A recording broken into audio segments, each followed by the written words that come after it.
Mesdames, Mesdemoiselles et Messieurs, fidèles auditrices et auditeurs, bonjour et bienvenue dans votre émission littéraire SLAP, Salon littéraire africain de Paris, votre revue panafricaine. C'est un réel plaisir pour moi de partager avec vous cette édition de votre émission. C'est une émission spéciale Côte d'Ivoire. Je suis Guillaume Adouvi, fondateur des éditions Ibidoun, maison d'édition de livres orientée vers l'Afrique et sa diaspora, mais également vers toutes les communautés afrodescendantes de l'Amérique, des Antilles et des Caraïbes. J'introduis la présente édition par quelques-unes des citations de notre illustre personnalité du jour. Je cite: « Les animaux traitent mieux les blessés que les hommes. Le bébé de la laitière dort en paix, parce qu'il sait qu'il aura du lait, quoi qu'il arrive. Allah, dans son immense bonté, ne laisse jamais vide une bouche qu'il a créée. Peut-être que l'art du roman repose sur l'émotion. » Fin des citations. Je suis sûr que vous avez déjà deviné bien longtemps de qui il s'agit. Bien sûr de Amadou Kourouma, l'immense Amadou Kourouma. Votre rendez-vous littéraire de ce jour est donc consacré à Amadou Kourouma, un illustre écrivain et haut cadre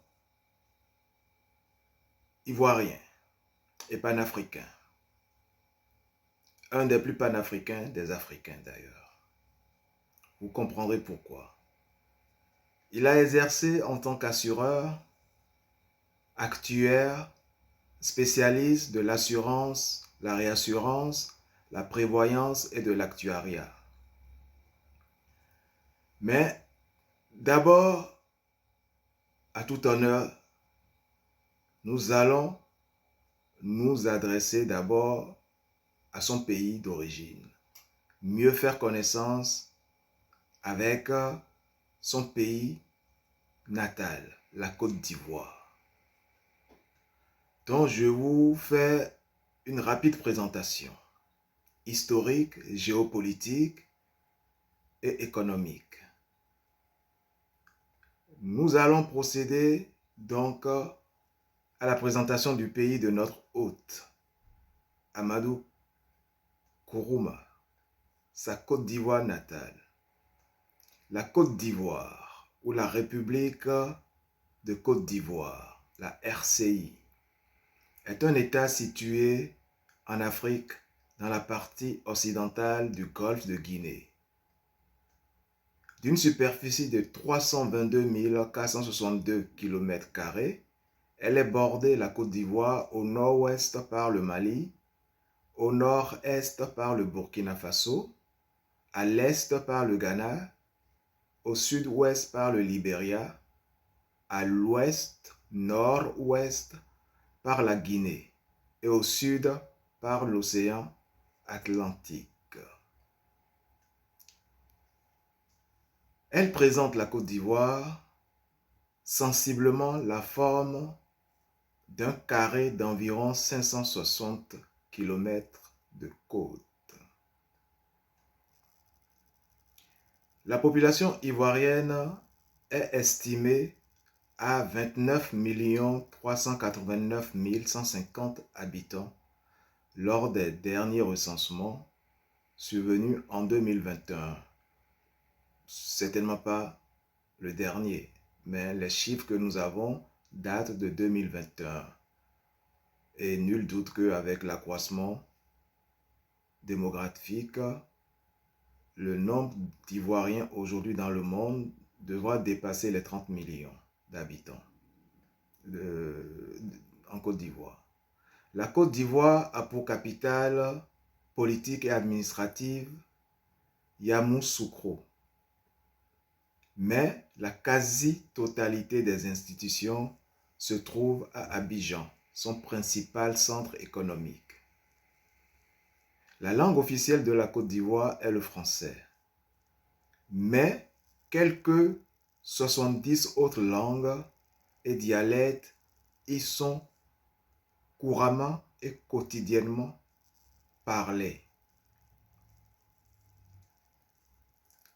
D'abord, sous protectorat français en 1843, puis colonie française depuis le 10 mai 1893, le pays acquiert son indépendance le 7 août 1960, sous la houlette de Félix Houphouët-Boigny, ancien député à l'Assemblée nationale française et ancien ministre de la France.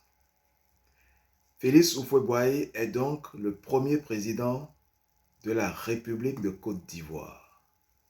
L'économie ivoirienne est essentiellement axée sur l'agriculture, notamment la production de café et de cacao, mais aussi de l'EVA.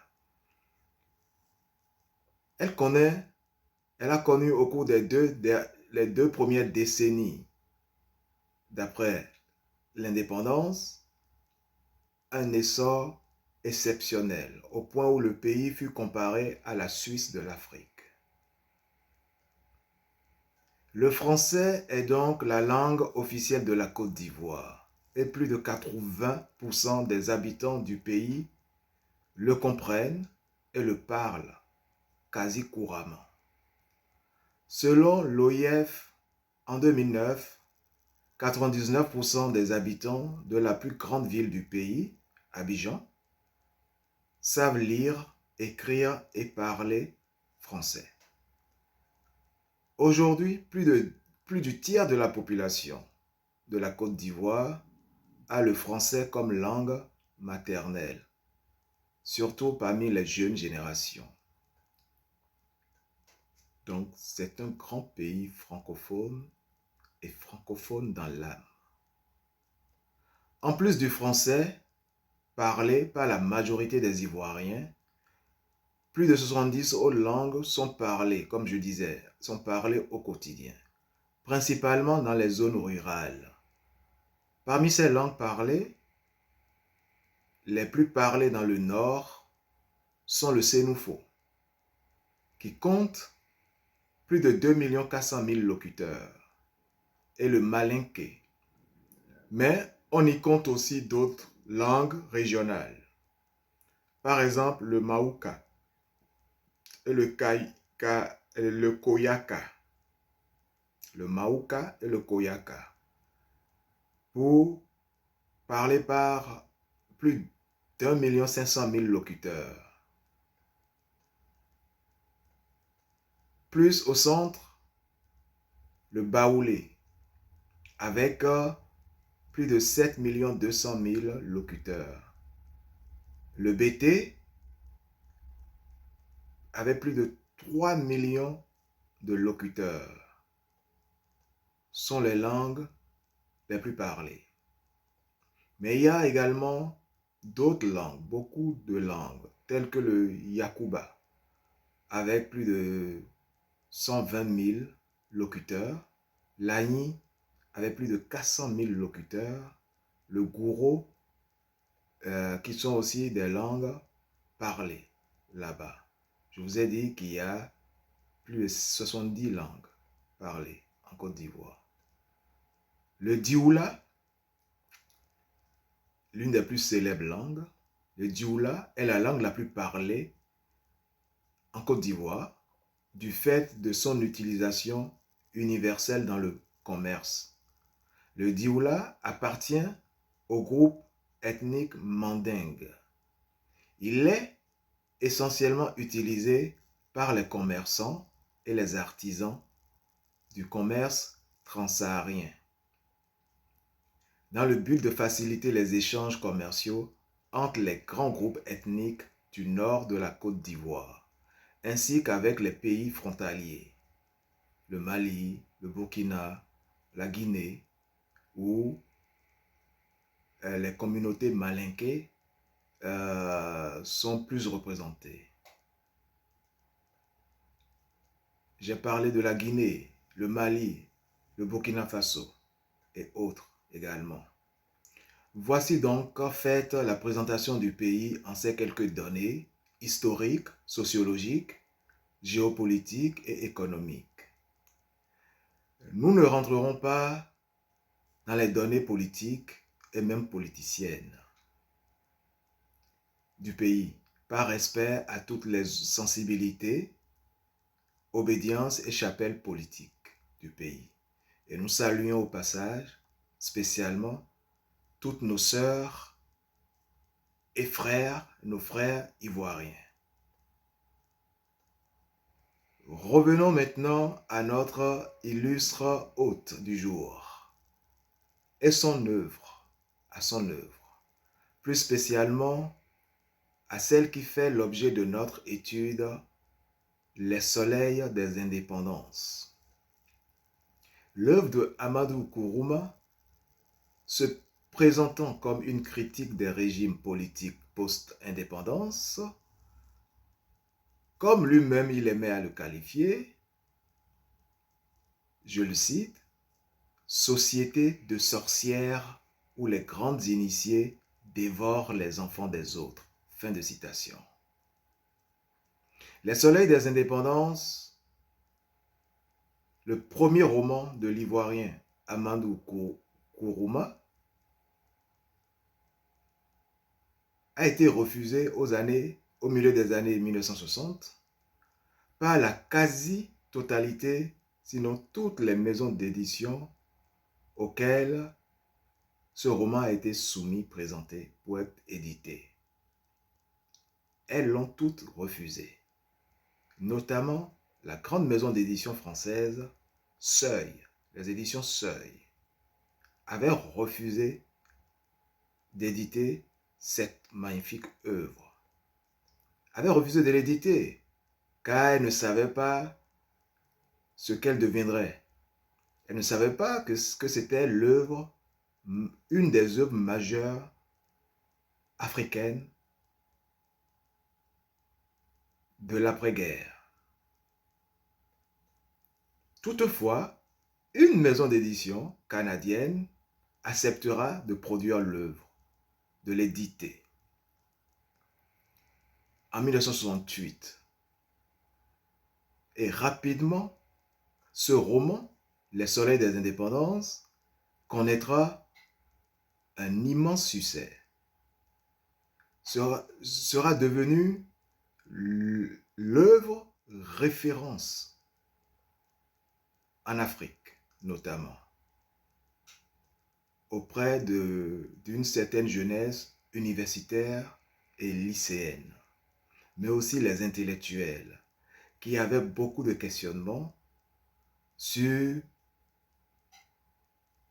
cet environnement post-colonial, indigeste, dans lequel ils évoluaient tous.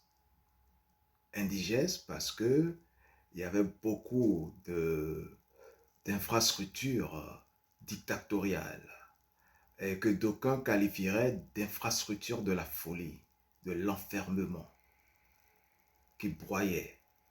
Notamment les partis, c'était l'avènement des partis uniques.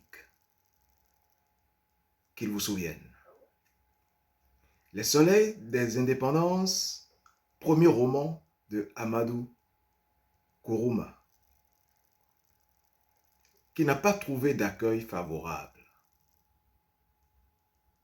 En France, par les éditions Seuil, reviendra en France d'une des plus belles manières, car ce sera aux éditions Seuil de se rapprocher de l'éditeur canadien pour racheter les droits de cette magnifique œuvre, tout en présentant leurs vives et sincères excuses à l'auteur Amadou Kourouma pour l'avoir ignoré, méprisé au départ. Je parle du mépris, mais bon. L'éditeur, en fait, est un découvreur intuitif, qui fonctionne par instinct et qui sait si une œuvre va marcher ou pas. Parce que c'est un investisseur et ne va pas investir dans quelque chose qu'il ne sent pas. Et visiblement, l'éditeur seul ne sentait pas que l'œuvre de Nkrumah deviendrait même un grand succès planétaire. Et c'est pour ça que l'éditeur se rapprochera de son collègue canadien pour racheter les droits et pour faire rééditer l'œuvre en France. Comme quoi, tout le monde peut se tromper. Nous allons parler de cette œuvre, Les Soleils des Indépendances. Oui, cette édition est consacrée exclusivement à cette œuvre. Le roman dépeint le protagoniste, Fama, un prince malinqué, réduit à la misère et à la stérilité après l'indépendance d'un des nouveaux États africains. Sans doute la Côte d'Ivoire, pays natal de l'auteur, Amadou Kourouma. Ce dernier, le prince malinqué Fama, descendant des princes Doumbouya, du Orodougou, est né dans l'or, l'abondance, le manger à volonté, l'honneur et les femmes. Page 12. Fama vit comme un charognard dans la capitale de la côte des ébènes. Les indépendances ne lui ont apporté rien que la carte d'identité nationale et la carte du parti unique. Page 25. Très imagé, très fort. Rentré dans son village natal de Togobala pour les funérailles de son cousin, après 25 ans d'absence, Fama n'y retrouve que quelques habitants vivant dans l'indigence et la superstition. Après une période d'incarcération pour implication dans un prétendu complot politique, l'ancien prince Fama, tentant de regagner son pays de résidence, meurt près des tombes de ses aïeux. Sans épargner la période coloniale, Amadou Kourouma peint une image sombre de la vie dans un pays africain postcolonial récemment devenu indépendant. Entre guillemets. Oui.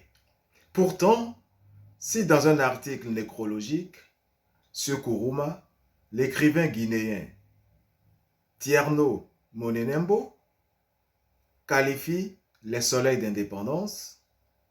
indépendances d'œuvre refondatrice, véritable point de repère pour les générations suivantes. Il ne fait pas uniquement allusion au caractère éminemment politique du texte, mais également à la langue novatrice de l'écrivain Amadou Kourouma.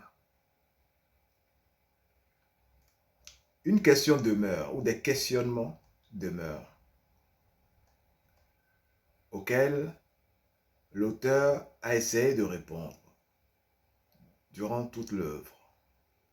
Quel sera le sort de Fama, authentique prince malinqué, au temps de l'indépendance et du parti unique?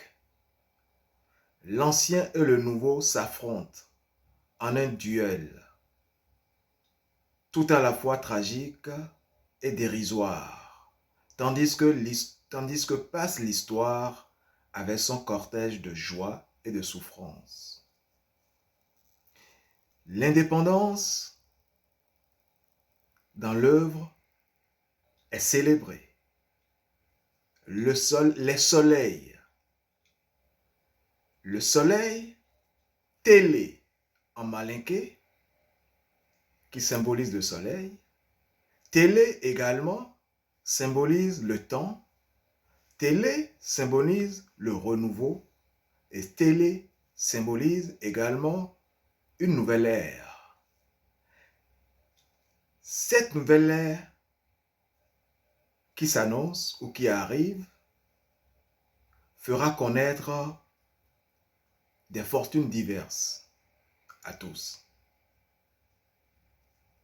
Certains n'auront pas le choix entre adhérer au parti politique et se taire, ou parler et être arrêté, incarcéré, condamné lourdement, ou quitter le pays. C'était comme ça la tendance pour tous les pays africains. Car les nouveaux hommes, ceux nous appelons les pères de l'indépendance, ont tous trahi l'idéal démocratique auquel aspiraient pourtant les populations. Qui vous souviennent que tous les intellectuels qui avaient été séduits par ce courant nouveau, par cette ère nouvelle d'indépendance, ont tous été déçus. Ils ont été déçus, notamment et principalement bon nombre de ceux qui avaient suivi Sékou Touré en Guinée. Et il y avait une flopée d'intellectuels qui croyaient encore au discours, au socialisme et autres africanités, les valeurs endogènes.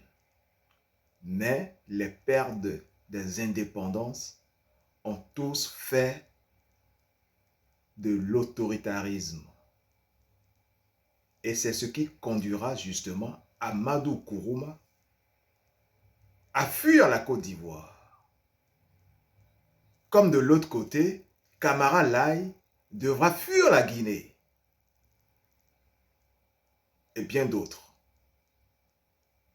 Juste pour le parallèle. Au-delà de la fable politique, Amadou Kourouma restitue comme nul autre toute la profondeur de la vie politique, de la vie africaine. C'est vrai, il y a une forte africanité, authenticité dans cette œuvre, émaillée de très fortes doses de superstition également. On parle du mysticisme, on parle de la vie après la mort, et tout ça dans un langage réinventé. D'autant plus que des années après, des Français se demandent s'il faut classer vraiment Amadou Kourouma dans la catégorie d'auteurs français. Mais cela relève d'une petite lâcheté, car tous les auteurs francophones africains méritent d'être catégorisés dans la catégorie auteurs français. C'est quoi francophone entre nous? Y a-t-il plusieurs langues françaises? C'est la même que nous parlons. Avec des consonances selon les régions. Donc, moi, personnellement, j'ai voulu souligner cette lâcheté-là. Amadou Kourouma et tous les autres sont des auteurs français. Seulement, écrivent depuis l'Afrique ou en direction de l'Afrique. Donc, c'est des auteurs français orientés vers l'Afrique. Comme moi-même, je suis un éditeur français orienté vers l'Afrique. Voilà pour la précision.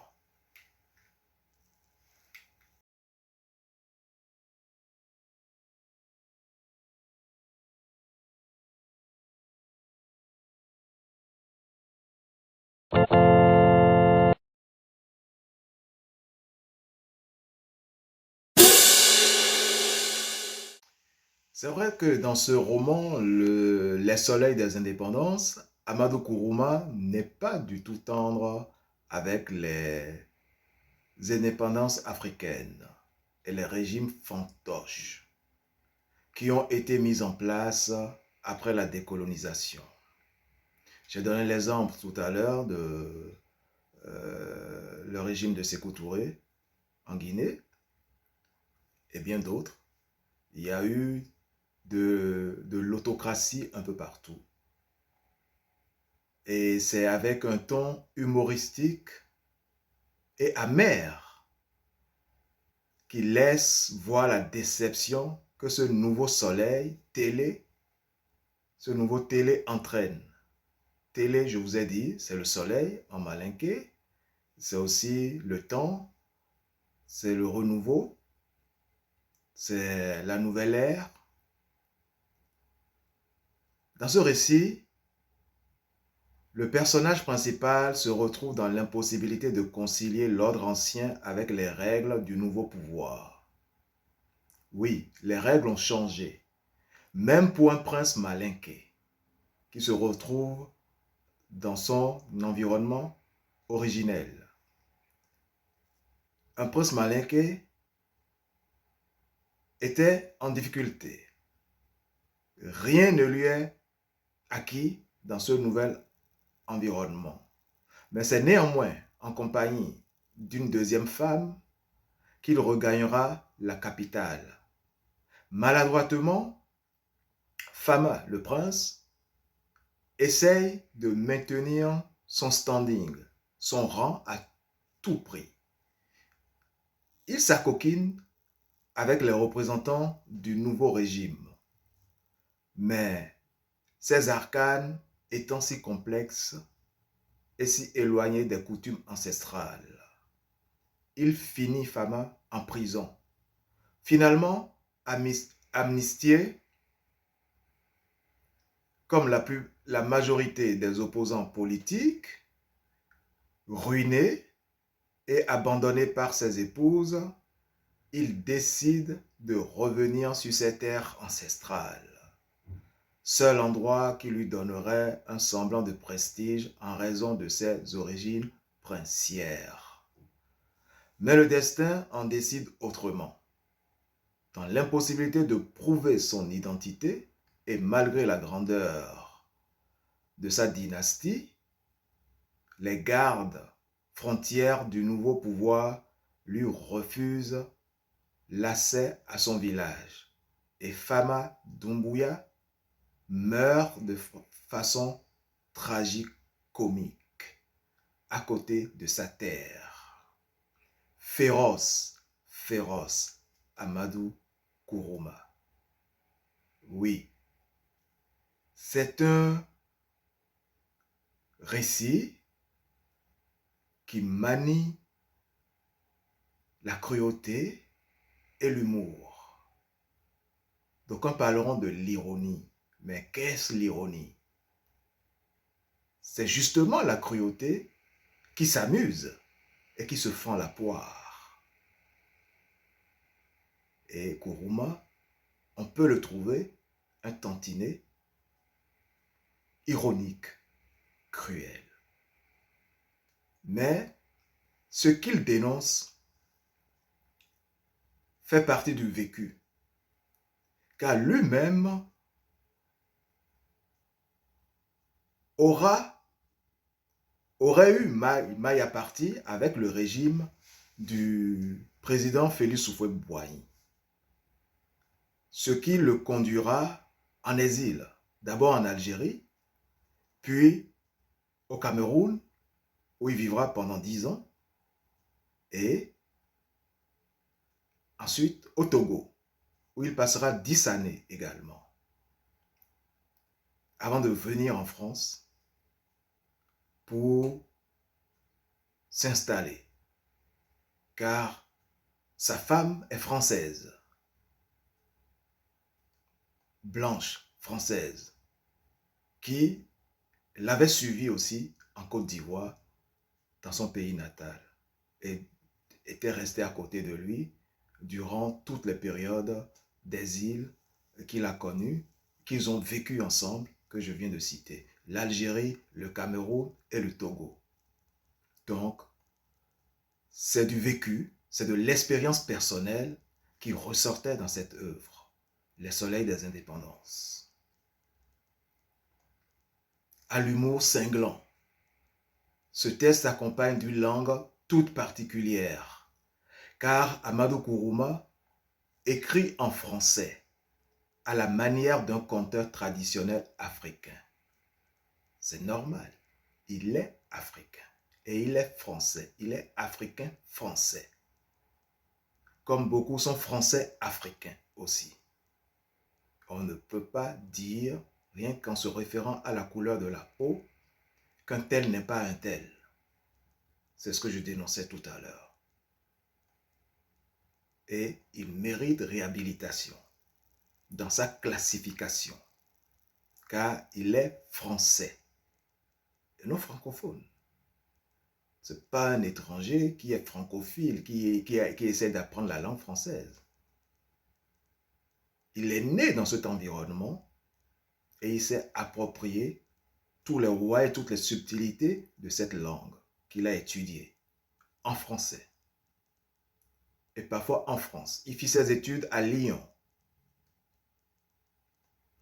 Nous continuons donc à survoler dans notre exploration cette œuvre magnifique, fascinante, Les Soleils des Indépendances, à travers ces quelques morceaux choisis. Tel un conteur, Amadou Kourouma nous plonge dans une Afrique profonde, disais-je, tout en nous narrant une histoire individuelle aux multiples péripéties, qui nous emmèneront à mettre en exergue les thèmes développés par Amadou Kourouma dans son œuvre, tels que les rituels funéraires malinqués, les affres de la polygamie, en passant par le drame de l'excision, ou encore les pouvoirs illimités des marabouts, ces personnages. Tout commence donc par des funérailles, avec une forte dose de superstition, ce qui nous apprend que l'ombre du défunt a bien marché jusqu'au village natal, bien qu'étant tombé aux portes du village, a bien marché jusqu'au village natal. Très fort, Kourouma. Mais c'est l'Afrique. Nous en connaissons tous des histoires comme ça. Oui, elle est revenue aussi vite dans la capitale pour conduire les obsèques. Je parle de l'ombre. Elle est revenue aussi vite dans la capitale pour conduire les obsèques et un sorcier du cortège funèbre l'a vue, mélancolique, assise sur le cercueil. Il n'y a qu'un sorcier qui puisse voir ça. Un marabout. Mais pareil qu'ils sont pareils, les deux. Des jours suivirent, le jour des obsèques, jusqu'au 7e jour, et les funérailles du 7e jour se déroulèrent devant l'ombre. Puis se succédèrent des semaines, et arriva le 40e jour. Et les funérailles du 40e jour ont été fêtées au pied de l'ombre, accroupie. Toujours invisible pour le malinqué commun, lambda. Puis l'ombre est repartie définitivement.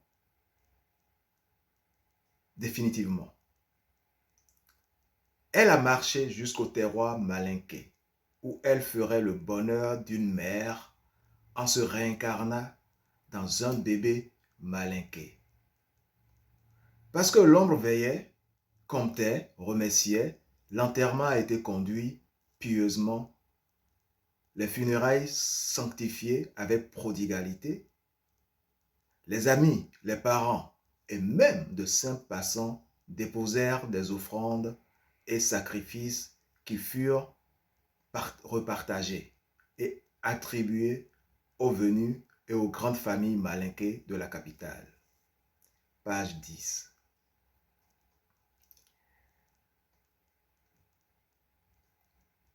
Fama Doumbouya, vrai Doumbouya, père Doumbouya, mère Doumbouya, dernier et légitime descendant des princes Doumbouya du Horo-Dougou. Totem panthère, était un vautour. Un prince Doumbouya, totem panthère, faisait bande avec les hyènes. Ah, les soleils des indépendances. Télé, les temps ont changé. Page 11. Cette vie de grand commerçant n'était plus qu'un souvenir parce que le négoce avait fini avec l'embarquement des colonisateurs et des remords. Fama bouillait de remords pour avoir tant combattu et détesté les Français, un peu comme la petite herbe qui a grogné parce que le fromager absorbait tout le soleil. Le fromager, abattu, elle a reçu tout son soleil, mais aussi le grand vent qui l'a cassé. Surtout qu'on n'aille pas toiser Fama comme un colonialiste, car il avait vu la colonisation, connu les commandants français qui étaient beaucoup de choses, beaucoup de peines, travaux forcés, chantiers de coupe de bois, routes, ponts, l'impôt et les impôts, et 80 autres réquisitions que tout conquérant peut mener sans oublier la cravache du garde-cercle et du représentant et autres tortures. Mais l'important pour le Malinké est la liberté du négoce. Et les Français étaient aussi et surtout la liberté du négoce qui fait le grand Dioula. Le Malinké prospère. Le négoce et la guerre, c'est avec ou sur les deux que la race malinké, comme un homme entendait, marchait, voyait, respirait, les deux étaient à la fois ses deux pieds, ses deux yeux, ses oreilles et ses reins. La colonisation a banni et tué la guerre, mais favorisé le négoce. Les indépendances ont cassé le négoce et la guerre ne venait pas. Page 22-23. Nous allons à présent, il y a un passage que moi j'ai aimé, ça parle du traumatisme de l'excision, puisque c'est une pratique endogène, ancestrale, que d'aucuns avaient lié et pensaient que c'était lié à l'islam, en fait. L'excision. Je lis.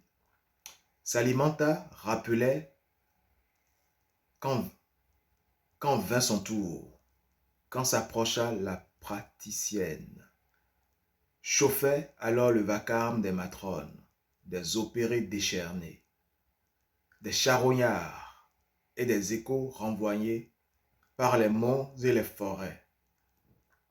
Le soleil sortait, rougeoyait, derrière les feuillages. Les charognards surgissent des touffes et des brouillards, appelés par le fumet du sang. Leur vol tournait au-dessus des têtes en poussant des cris et des croassements sauvages. La praticienne s'approcha de Salimata et s'assit, les yeux débordant de rouge et les mains et les bras répuyants de sang. Le souffle d'une cascade. Salimata se livre, les yeux fermés, et le flux de la douleur grimpa de l'entrejambe au dos, au cou et à la tête, redescendit dans les genoux. Elle voulut se redresser pour chanter, mais ne le put pas. Le souffle manqua. La chaleur de la douleur tendit les membres. La terre parut finir sous les pieds et les assistantes, les autres excisées, la montagne et la forêt se renverser et voler dans le brouillard et le jour naissant. La torpeur pesa sur les paupières et les genoux. Elle se cassa et s'effondra, vidée d'animation. Page 36.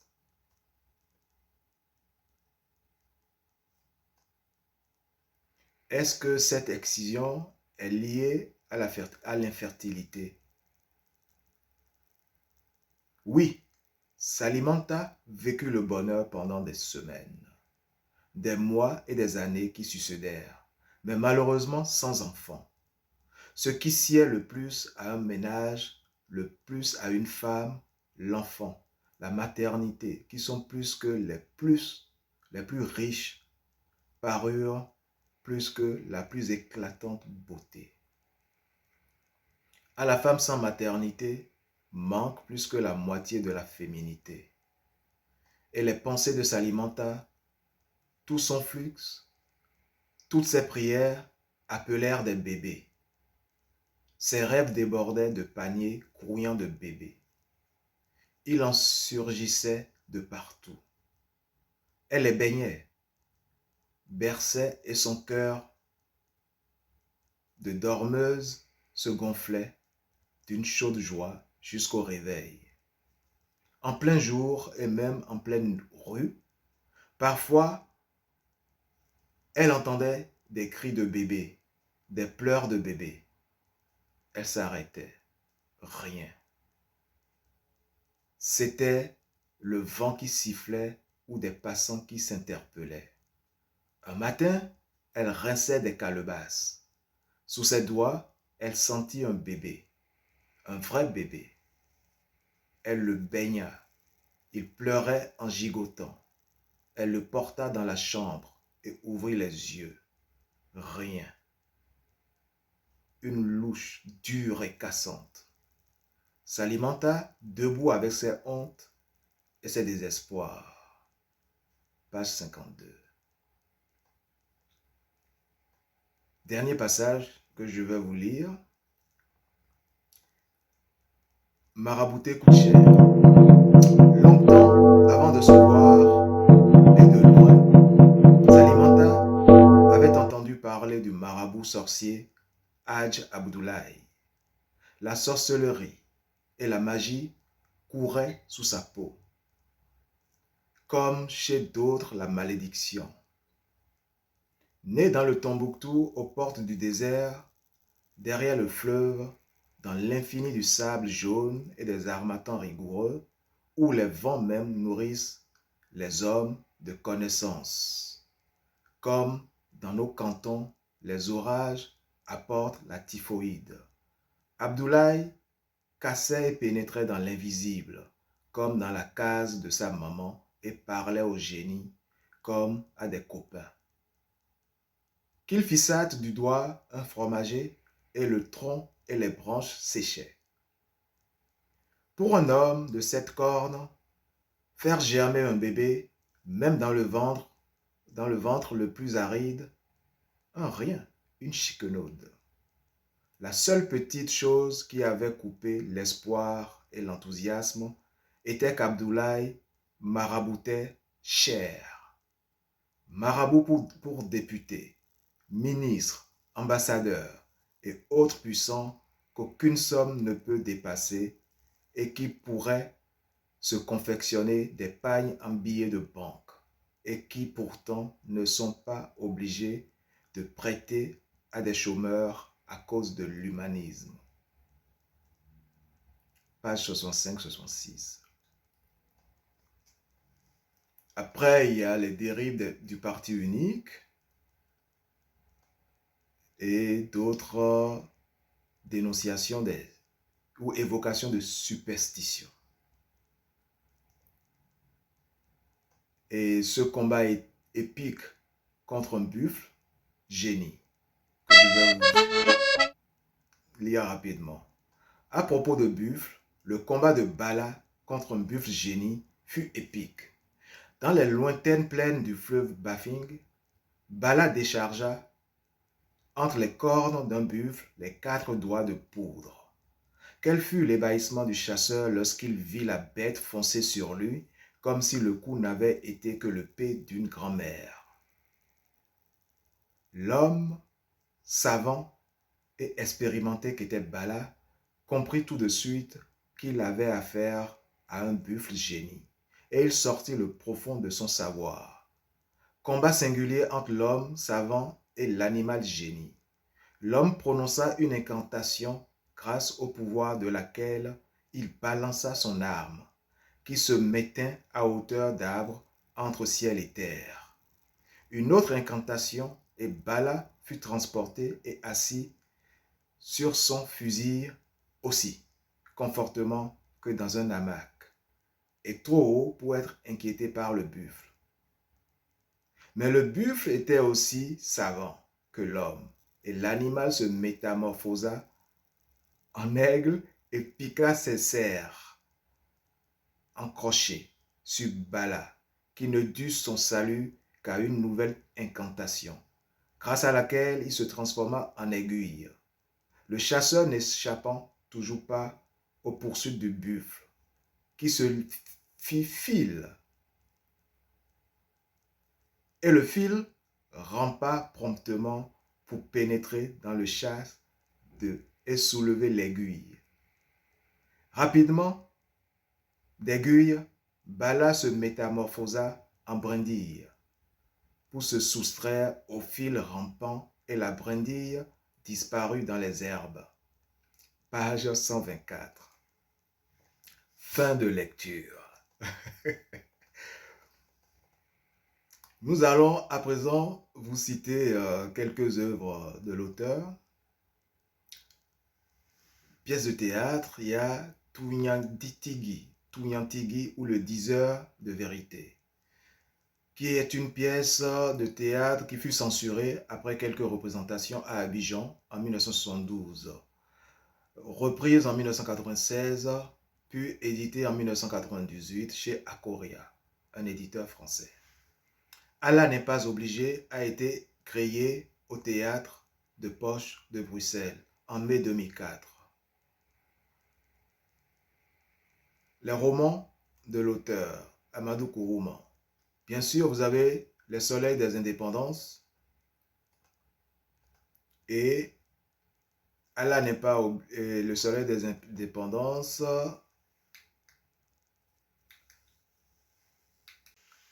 Monnaie, outrage et défi. Il y a également En attendant le vote des bêtes sauvages. Et bien sûr, Allah n'est pas obligé, qui a été transformé en 2004 en pièce de théâtre, comme je vous disais tout à l'heure. Mais l'auteur Amadou Kourouma est décédé en 2003 à Lyon, en France. Mesdames, mesdemoiselles et messieurs, chers auditeurs, chères auditrices, ainsi s'achève notre émission de ce jour. C'est un plaisir pour moi, Guillaume Adouvi, d'avoir partagé ces quelques minutes de littérature et d'histoire avec vous. Je vous donne rendez-vous, vous pouvez me suivre sur la radio panafricaine, l'Afrique d'une seule voix, dans l'émission Odyssée dans nos oreilles, les lundis, mercredis et vendredis. Sinon, c'est une émission qui passe du lundi au vendredi. Donc, les 2 autres jours, mardi et jeudi, sont animés par ma collègue Chancel Florence. Je vous demanderai, avant de vous quitter, une petite faveur aussi, de nous soutenir, de ne pas oublier de vous abonner sur notre page et de liker les contenus qui vous ont plu pour nous permettre de vous préparer selon vos goûts de nouveaux contenus. Je vous remercie. Prenez bien soin de vous. À très bientôt.